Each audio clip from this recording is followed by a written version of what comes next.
आज हम त्रिकोणमिति फलन अध्याय 3 के अंतर्गत कोण के बारे में पढ़ेंगे। कोण माप है, कोण झुकाव की माप है जो एक किरण के उसके प्रारंभिक बिंदु या शीर्ष बिंदु के परितः घूमने पर अंतिम भुजा द्वारा जो झुकाव बनता है उसे कोण कहते हैं। अब कोण दो प्रकार के होते हैं, एक तो धनात्मक कोण और दूसरा होता है ऋणात्मक कोण। धनात्मक कोण में हम क्या होता है, प्रारंभिक भुजा से जो है प्रारंभिक किशोर घूमती है, अंतिम भुजा आपके घड़ी की दिशा के विपरीत में, ठीक है ना, एंटी लॉकवाइज घूमती है। तब इस प्रकार के आप देख रहे हो चित्र में, इस प्रकार के कोण को जो बनेगा उसे हम क्या कहेंगे, धनात्मक कोण कहेंगे। अब यदि प्रारंभिक भुजा जो है लॉकवाइज घूमती है, उसका जो घूर्णन है या घुमाव है वो किशोर है, घड़ी की दिशा में है, प्रारंभिक भुजा से दूसरे नीचे की ओर लॉकवाइज है, तब हम उसे क्या कहेंगे, ऋणात्मक कोण कहेंगे। अब प्रारंभिक भुजा आप कोणों को हम देख रहे हैं कि क्या होता है डिग्री में माप। तो अगर प्रारंभिक भुजा पूरा अपना एक राउंड लगा लेती है 300, तो कितना हो जाता है, 360 अंश हो जाता है। और एक समकोण बराबरी से कितना लेना है हमको, 90 अंश। और फिर अंश को भी एक समकोण बराबरी से 90 अंश और 360 अंश भी क्या होगा, 0 अंश के बराबर है। पूरा आप घूम गई प्रारंभिक भुजा अंतिम भुजा को, पुनः जाके अंतिम भुजा भी प्रारंभिक भुजा पे हो गई, तो कितना झुका कोण हो गया आप देख रहे हो चित्र में, आकृति 3.2 में। तो ये कोण पूरा एक राउंड लगा लिया, तो ये हो गया आपका 360 अंश। अब इनको 360 अंश बराबरी से होते 4 समकोण, मतलब एक समकोण बराबरी से 90 अंश डिग्री माप में, और एक अंश बराबरी से होता है 60 मिनट, है ना, एक बिंदी टाइप की लगती है। और फिर एक अंश बराबरी से होता है 60 सेकंड। कहने का मतलब ये हुआ कि एक अंश में 60 गुनी 60 36,003,600 सेकंड होते हैं, ठीक है। अब आप नीचे में देख रहे हो, पहली आकृति में प्रारंभिक भुजा जो है घूम के अंतिम भुजा भी प्रारंभिक भुजा पे आ गई, तो ये कोण हो गया 360 अंश। दूसरा वाला चित्र देखिए आप, इसमें प्रारंभिक भुजा ठीक शीर्ष से क्या हो गए, उल्टे साइड हो गई, तो 90 और 90 कितना, 180 अंश हो गया। तीसरे वाले चित्र में देखिए, जो आपकी अंतिम भुजा है वो कितना घूम चुकी है, 90 90 और 90, 270 अंश हो गया। और पुनः ये घूमते हुए अगर फिर ए पर चले जाए, बी बिंदु ए पे पहुंच जाएगा, ये वाली किरण, कौन सी किरण, अंतिम भुजा, तो ये कोण हो जाएगा 360 अंश। और 360 अंश को भी हम क्या बोलते हैं, 0 अंश और 360 अंश बराबर होते, परंतु एक राउंड हो जाता है 360 720, ठीक है ना, 360 में गुना करते जाए 1 2 3 का। तो इस प्रकार के सब कोण आएंगे, ये सब कैसे होंगे आपस में, क्योंकि ये कोण क्या है, झुकाव की माप है। अब देखिए 420 अंश का कोण बनाना है आपको। तो अब देखिए, तो आपने एक राउंड पूरा लगने के बाद अंतिम भुजा कहाँ आ गई थी, या बी बिंदु कहाँ आ गया था, ठीक ए पर आ गया था। तो 360 हो गया था। अब 360 में अब क्या जोड़ दीजिए, 60 और जोड़ दीजिए, तो कितना हो जाएगा, 420 अंश। तो हम ये कह सकते हैं कि 420 अंश और 60 अंश की माप का जो झुकाव है वो बराबर है। अब मान लीजिए कि आपको ऋण 3 अंश मापना है, तो प्रारंभिक भुजा से आप क्या करिए, एंटी क्लॉकवाइज घूमिए चित्र के अनुसार।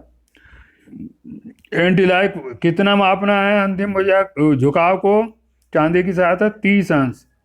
तो ये जो 3.3 की बीच वाली जो आकृति है ये किसको बता रही है, ऋण 30 अंश को। अब ये ओ भी भुजा अगर ऊपर में इतना कोण मापते तो वो 30 अंश होता। फिर आकृति 3.3 के चित्र तीसरे को देखिए, ऋण 420 अंश।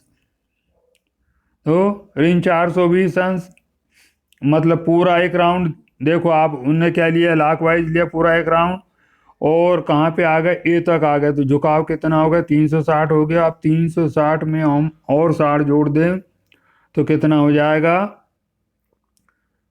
420। अब चूंकि हम ये माप किस ओर माप रहे, झुकाव घड़ी की दिशा में, इसलिए इस कोण को हम ऋण 420 इस प्रकार से दर्शाएंगे। ये तो हो गई कुछ अंशीय माप के बारे में। अब मापन की एक और पद्धति है जिसे हम रेडियन माप कहते हैं। अब एक इकाई त्रिज्या वाला वृत्त ले लीजिए आप। इकाई से मतलब 1 मीटर हो सकता है, 1 सेंटीमीटर हो सकता है, 1 इंच हो सकता है। तो उसकी परिधि कितनी होगी, 2 पाई आर परिधि होती है, आर 1 है तो कितनी हो जाएगी, 2 पाई परिधि द्वारा वृत्त के केंद्र पर बनाया गया कोण, एक पूरा राउंड होगा तो कितना हो जाएगा, 360 अंश बोलते हैं आप उसको। और यहाँ पे क्या, ये कितना हो जाएगा रेडियन में, 2 पाई रेडियन। देखिए पहला चित्र देखिए आप इसमें।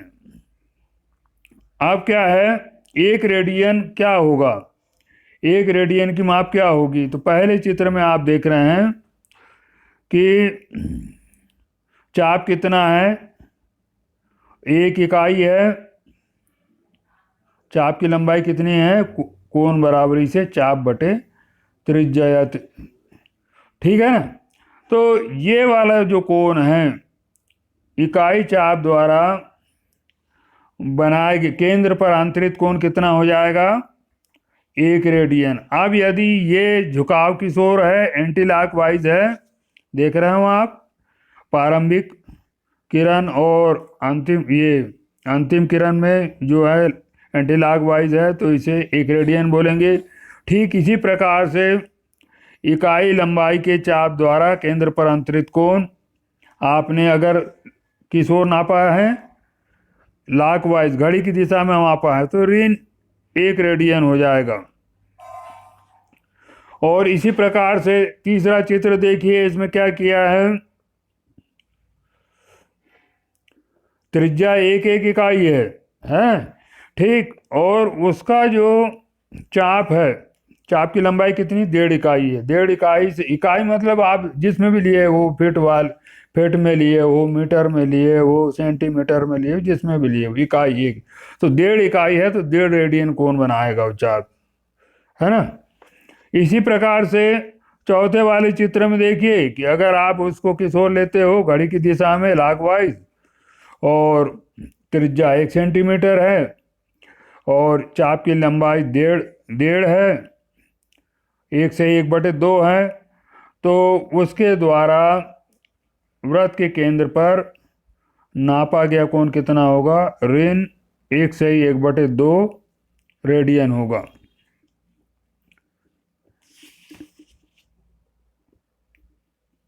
अब हम देखते हैं डिग्री और रेडियन में माप। तो हमने देखा कि इकाई त्रिज्या की चाप लिया जाए तो उसके द्वारा केंद्र पर अंतरित कोण कितना हो गया, 2 पाई आर, आर की जगह 1 रख दिया तो 2 पाई है। तो एक पूरा परिक्रमा करने में कितना कोण बनता है अंश में? 360 अंश। और वृत्तीय पद्धति में कितना हो जाता है? 2 पाई। तो हम कहेंगे 360 अंश बराबरी से 2 पाई रेडियन। अब या 180 अंश बराबरी से पाई रेडियन, या देखो भाग वाली क्रिया, या 1 अंश बराबरी से पाई बटे 180 रेडियन। अब हम क्या करते हैं, इनको परिवर्तित करते हैं। 1 अंश बराबरी से हमारे पास आ गया पाई बटे 180। हाँ, चित्र को भी देखिए आप। अब अपने को 30 अंश को रेडियन में बदलना है, तो 1 अंश बराबरी से पाई बटे 180, तो 30 अंश बराबर कितना हो जाएगा? पाई गुणित 30 बटे 180। कितना हो गया? 30 से काट दीजिए, 180 को 6 बार कट जाएगा तो कितना हो जाएगा? Pi by 6। 45 अंश के लिए ठीक जो हम बता रहे हैं, ऊपर में लिखा हुआ जो फार्मूला है उसके अनुसार से 1 अंश बराबर पाई बटे 180, तो 45 बराबर कितना हो जाएगा? 45 अंश बराबरी से पाई बटे 180, पाई गुणित 180 पाई गुणित 45 बटे 180 कितना हो जाएगा? 45 से 180 काटिए, 4 बार कट रहा है तो हो जाएगा पाई बाय 4। थोड़ा प्रैक्टिस करके देखिए। 60 अंश के लिए 60 अंश बराबर कितना हो जाएगा? पाई गुणित 60 अंश बटे 180 कितना हो जाएगा? 60 180 3 बार कटेगा, पाई बाय 3। 90 अंश के लिए हो जाएगा, देखिए आप उसी प्रकार से रख के पाई बाय 2 है। थोड़ा प्रैक्टिस करके उसको देखिए। और 180 अंश बराबर कितना हो जाएगा? 1 अंश बराबर पाई बटे 180, तो 180 अंश बराबरी से होगा जाएगा पाई बटे 180 गुणित ऊपर 180 कट गया पाई रेडियन। 270 के लिए क्या हो जाएगा? तो 270 में क्या करेंगे? पाई बटे 180 का भाग दे दीजिए, 3 पाई बाय 2 आ जाएगा। इसी प्रकार से 360, वैसे भी जानते हैं हम 2 पाई रेडियन बराबर कितना होता है? 360 अंश होता है।